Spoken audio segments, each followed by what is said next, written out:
আর বান্দা অভিশপ্ত মরদুদ হয়ে যাবে, জোরে খান নাউজুবিল্লাহ। তখন সে এমন ভাবে কান্নার মধ্যে পড়ছে, 6 লক্ষ বছর পর্যন্ত সে কাঁদতেই আছে।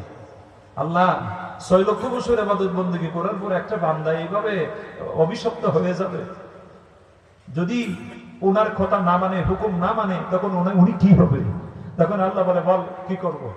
6 লক্ষ বছর ইবাদত বندگی করার পরে আল্লাহ বলবে, একজন বান্দাকে সাজদা করার জন্য সে সাজদা না কইরা সে জাহান্নামী মারদুদ মালাউন দুকাদার অভিশপ্ত হয়ে যাবে, তাকে আমি কি করতে পারি?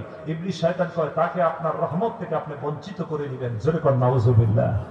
শেষ পর্যন্ত ধার ভাগ দিয়ে চলে আসলো। আল্লাহ কয়, যা এটা লিখে রাখ, এটা সামনে ঘটবে আরো 12,000 বছর পর্যন্ত ইবাদত বندگی করার পরে। সে কিন্তু এত বড় ছিল, বেহেশতের ভিতরে একটা মিম্বরে বৈশা বৈশা ওয়াজ করত, জিবরাইল, ইসরাফিল, মিকাইল, আজরাইলের মতো ফেরেশতারা ওয়াজ শুনতো, জোরে কোন আল্লাহু আকবার।